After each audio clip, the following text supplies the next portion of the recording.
മഴ തോരും മുൻപേ സീരിയലിന്റെ ലേറ്റസ്റ്റ് എപ്പിസോഡ് റിവ്യൂ ആണ് പറയുന്നത്. അങ്ങനെ അലീനെ കൊട്ടും വയ്യാന്ന് ബാലചന്ദ്രൻ പറഞ്ഞതോടുകൂടി തന്നെ മനു അലീനെ കാണാൻ വേണ്ടിയിട്ട് വീട്ടിലേക്ക് വരുന്നുണ്ട്. മനുവേട്ട് സംസാരിച്ചോളൂ എന്നൊക്കെ പറഞ്ഞുകൊണ്ട് രോഹിത് അവിടെ നിന്നങ്ങ് മാറി നിൽക്കുന്ന സമയത്ത് തന്നെ അലീന മനസ്സ് തുറക്കുന്നിട്ട് മനുവിനോട് ഓരോ കാര്യങ്ങളൊക്കെ പറയാണ്. മനുവേട്ട, ഈ വീട്ടിലെ അച്ഛനും എൻ്റെ സഹോദരന്മാരൊക്കെ ഇപ്പോൾ എന്നെ ശരിക്കും അങ്ങ് ചേർത്ത് പിടിക്കുന്നുണ്ട്. എനിക്കൊന്ന് വയ്യാതായപ്പോഴേക്കും എനിക്ക് ശരിക്കും അതെല്ലാം മനസ്സിലായി. പക്ഷേ ഇത്രയൊക്കെ ആയിട്ടും ഒരാൾക്ക് മാത്രം ഒരു മാറ്റമില്ല എന്ന് അവൾ സങ്കടത്തോട് പറഞ്ഞു.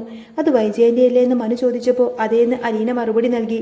എന്ത് ചെയ്യാനാ മനുവേട്ട, ചിലരെങ്ങനെയാണ്, കാട്ടുമൃഗങ്ങളുടെ സ്വഭാവമാണ് അവർക്ക്. എത്ര ഇണങ്ങാൻ നോക്കിയാലും അവർ നമ്മളോട് അകന്നു തന്നെ നിൽക്കും. നമ്മൾ അടുത്തേക്ക് ചെന്നിട്ടുണ്ടെങ്കിൽ തീർന്നു. ആൻറ്റിയും ആ സ്വഭാവത്തിൽപ്പെട്ട ഒരാളാണ്. അത്ര പെട്ടെന്നൊന്നും ആൻറ്റി ഇണങ്ങില്ല എന്നൊക്കെ പറഞ്ഞു മനു അവളെ സമാധാനിപ്പിച്ചു. ഈ കുടുംബത്തിലെ ബാക്കി എല്ലാവരെയും നീ നിന്റെ വഴിക്ക് കൊണ്ടുവന്നില്ലേ, പക്ഷേ ആ ഒരെണ്ണത്തിനെ കയ്യിലെടുക്കുക എന്ന് പറഞ്ഞാൽ അത് അത്ര ഈസി ആയിട്ടുള്ള കാര്യമില്ല എന്ന് മനു പറഞ്ഞു. അലീന അന്നേരം പറയുന്നുണ്ട്, സത്യ മനുവേട്ടാ, എനിക്കിപ്പോൾ അത് ശരിക്കും തോന്നി തുടങ്ങിയിട്ടുണ്ട്. ഞാൻ ആരുടെ സ്നേഹം കൊതിച്ചിട്ടാണോ ഇങ്ങോട്ടേക്ക് വന്നത്, അവരിൽ നിന്ന് മാത്രം ഇന്ന് വരെ ഒരു തുള്ളി സ്നേഹം പോലും എനിക്ക് കിട്ടിയിട്ടില്ല. ബാക്കി എല്ലാവർക്കും എന്നോടൊപ്പം ഒരുപാടധികം സ്നേഹമുണ്ടെന്നും പറയാൻ അലീന. മനു അന്നേരം തമാശ രൂപേണ ചോദിച്ചു, ഹാ അത് ശരിയാണല്ലോ, എൻ്റെ സ്നേഹം ഉൾപ്പെടെ അല്ലേ എന്ന്. അലീന അവനെ ഒന്ന് നോക്കിക്കൊണ്ട് പറഞ്ഞു, നമ്മളിങ്ങനെ സ്നേഹം കൊടുക്കുകയല്ലാതെ വേറെന്ത് ചെയ്യാനാ മനുവേട്ടാ.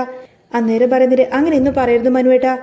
മനു പറയുന്നത്, ഞാൻ എറണാകുളത്തേക്ക് പോകുന്ന വഴിയായിരുന്നു. ആ സമയത്താണ് ബാലചന്ദ്രൻ ഞങ്ങൾ നിനക്ക് പനിയാണെന്നൊക്കെ പറഞ്ഞു മരുന്നിന്റെ പ്രിസ്ക്രിപ്ഷൻ അയച്ചു തന്ന് ഇങ്ങോട്ടേക്ക് വിളിച്ചത്. അതുകൊണ്ട് ഞാൻ ഇങ്ങോട്ടേക്ക് വന്നതാ. ഏതായാലും നിന്നെ ഒന്ന് കയറിയിട്ട് കാണാമെന്ന് വിചാരിച്ചു. അതിനെന്താ മനുവേട്ടൻ ഇനി പോയിക്കോളാൻ അലീന പറഞ്ഞപ്പോൾ, ഓ ഇപ്പൊ പോയിക്കോളാനോ, അപ്പോ എന്നെ കാണണമെന്നൊന്നും നിനക്കില്ലായിരുന്നോ? പനിയാണെന്ന് പറഞ്ഞിട്ട് ഒന്ന് വിളിച്ചു പറയുമെങ്കിലും ചെയ്തോ എന്നൊക്കെ മനു പരിഭവത്തോട് ചോദിച്ചു. അന്നേരം ഞാൻ നിനക്ക് അന്യാണല്ലേ എന്ന് അവൻ ചോദിച്ച സമയത്തിന് അലീന പറഞ്ഞു, അയ്യോ മനുവേട്ട, അങ്ങനെയൊന്നും പറയരുത് കേട്ടോ. മനുവേട്ടൻ വരുന്നത് എനിക്ക് ഏറ്റവും സന്തോഷമുള്ള കാര്യമല്ലേ. മനുവേട്ടൻ വന്നിട്ട് പോകുമ്പോൾ എനിക്ക് ഭയങ്കര സമാധാനമാണ്. പക്ഷേ അതൊന്നും നിന്റെ മുഖത്ത് കാണുന്നില്ലല്ലോ എന്ന് മനു പറഞ്ഞപ്പോൾ, അതൊക്കെ മനുവേട്ടന് തോന്നുന്നതാണ്. എനിക്ക് ശരിക്കും സന്തോഷമുണ്ട് എന്ന് അലീന ചിരിച്ചുകൊണ്ട് തന്നെ പറഞ്ഞു. ഈ സമയത്ത് രോഹിത് ആണെങ്കിൽ കിച്ചണിൽ പോയിട്ട് ചായയൊക്കെ ഉണ്ടാക്കാണ്. രോഹിത്തിന് അത്രമാത്രം പാചകമൊന്നും വശമില്ലെങ്കിലും അലീനക്ക് വയ്യാത്തത് കൊണ്ട് തന്നെ കിട്ടാവുന്ന അറിവ് വെച്ച് അവൻ കാര്യങ്ങളൊക്കെ ചെയ്ത് ചായയൊക്കെ റെഡിയാക്കി നേരെ അലീനയുടെ മുറിയിലേക്ക് വന്നു. മനുവിനും അലീനൊക്കെ അവൻ ചായ കൊടുത്തു. മനുവിന് ചായ കൊടുത്തിട്ട് പതുക്കെ ചോദിക്കുന്നുണ്ട്, അല്ല നീ ചായയൊക്കെ വെക്കാൻ പഠിച്ചോ എന്ന്.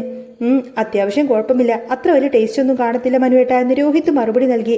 അതൊന്നും സാരമില്ലടാ, ഞാൻ കുടിച്ചോളാമെന്ന് പറഞ്ഞു മനു ചായ കുടിച്ചു നോക്കിയിട്ട് പറഞ്ഞു, ആ കുഴപ്പമില്ലല്ലോ, നല്ല ചായ ആണല്ലോ എന്ന്.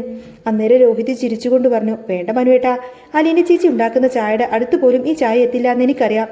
ഈ സമയം തന്നെ മനു വന്ന കാര്യം വൈജയന്തി അറിഞ്ഞിട്ടുണ്ടായിരുന്നില്ല. മനുവിന്റെ സംസാരമൊന്നും അവർക്കൊട്ടും തന്നെ ഇഷ്ടപ്പെട്ടിട്ടില്ല. അവർക്ക് പനിയാണെന്ന് അറിഞ്ഞു വന്നതായിരിക്കുമെന്നുള്ള ആ ഒരു പുച്ഛമായിരുന്നു അവർക്ക്. കുറെ നേരം മനു അലീനയോട് സംസാരിച്ചിട്ടാണ് പോകുന്നതിന് മുൻപേ തന്നെ അവർ വൈജയന്തിയെ പോയി കാണുന്നുണ്ട്. മനുവിനെ കണ്ടപ്പോൾ വൈജയന്തി ചോദിക്കുന്നുണ്ട്, എന്താ മനു, നിനക്ക് വേറെ ജോലിയൊന്നുമില്ലേ എന്ന്. അത് ഞാൻ കമ്പനിയിലേക്ക് പോവാൻ ഇറങ്ങിയതാണ് ആൻറ്റി. വന്നപ്പോൾ തന്നെ ഇവിടെ ഒന്ന് കയറി പോവാമെന്നും വിചാരിച്ചു എന്ന് പറയാണ്.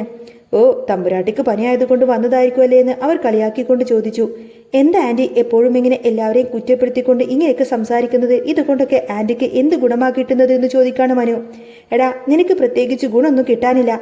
പക്ഷേ ആ ഒരുമ്പട്ടവൾ ഇവിടെ ജീവിക്കുന്നിടത്തോളം കാലം ഞാൻ ഇങ്ങനെ തന്നെ പറഞ്ഞുകൊണ്ടിരിക്കും. എത്രയും പെട്ടെന്ന് അവളെ ഇവിടെ നിന്നും അടിച്ചോടിക്കണം, അത് തന്നെയാണ് എൻ്റെ ആഗ്രഹം. അത് നടക്കുക തന്നെ ചെയ്യുമെന്നൊക്കെ അവർ കടുപ്പിച്ചു പറഞ്ഞു. മനു അന്നേരം ശാന്തമായി പറഞ്ഞു, ആൻറ്റി വെറുതെ പറയുന്നതാണ്. ഒരു പക്ഷേ ആൻറ്റി വീട്ടിൽ നിന്ന് പോയാലും അലീന ഇവിടെ തന്നെ കാണും.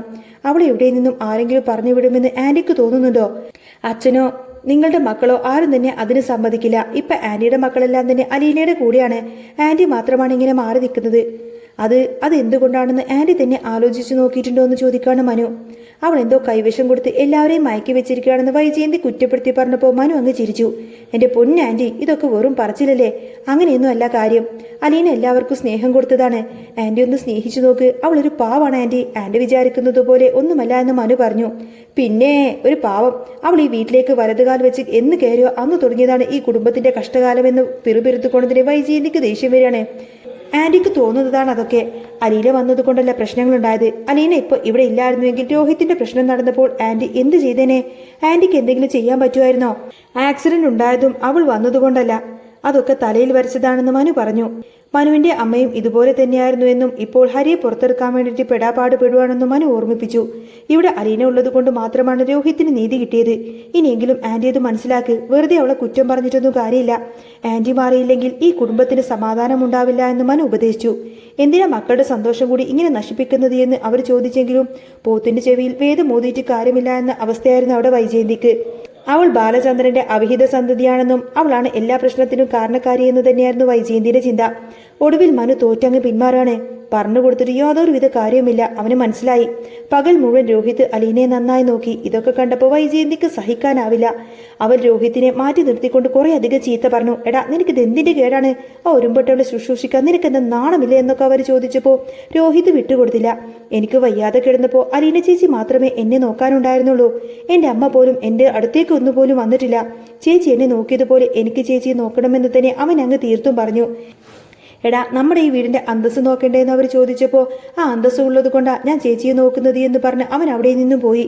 ആരും കൂടെ നിൽക്കാത്തതിൽ വൈജയന്തിക്ക് വല്ലാത്ത വിഷമമായിരുന്നു. വൈകുന്നേരമായപ്പോൾ ബബിത കോളേജ് വിട്ട് വീട്ടിലേക്ക് വന്നു. അലീന ചേച്ചിക്ക് എങ്ങനെയുണ്ടെന്ന് അവൾ രോഹിത്തിനോട് ചോദിച്ചു. കുഴപ്പമൊന്നുമില്ല, പനി കുറവുണ്ട് എന്ന് അവൻ മറുപടി നൽകി.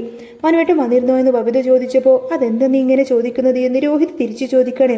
മനുവേട്ടൻ വന്നിട്ടുണ്ടെങ്കിൽ പിന്നെ അലീന ചേച്ചിയുടെ പനി പകുതി അങ്ങ് കുറഞ്ഞു കാണുമെന്ന് അവൾ കളിയാക്കിക്കൊണ്ട് പറഞ്ഞു. എന്നിട്ട് അവൾ നേരെ അലീനയെ കാണാൻ വേണ്ടിയിട്ട് മുറിയിലേക്ക് പോയി.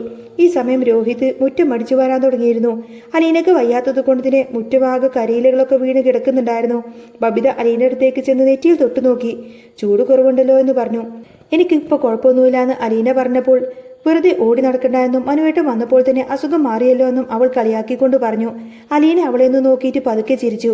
ബബിത അലീനയുടെ കൈകാലുകളൊക്കെ ചൂടുവെള്ളം കൊണ്ട് തുളച്ചു കൊടുക്കാൻ തുടങ്ങി. കുളിക്കണ്ട എങ്കിലും ഒന്ന് വൃത്തിയാക്കണമെന്നൊക്കെ അവൾ പറയാണ്. അലീനക്ക് വല്ലാത്ത അമ്പരപ്പായി.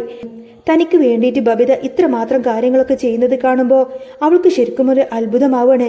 അലീനെ തന്നെ എങ്ങനെയാണോ നോക്കിയത് അതുപോലെ തന്നെ ബബിത അലീനയെ നോക്കുന്നുണ്ട്. തനിക്ക് ശരിക്കും ഒരു അനിയത്തിയായി തന്നെ ബബിത മാറിയല്ലോ എന്നോർത്തപ്പോൾ അലീനയുടെ കണ്ണ് നിറഞ്ഞു വരുന്നുണ്ടായിരുന്നു.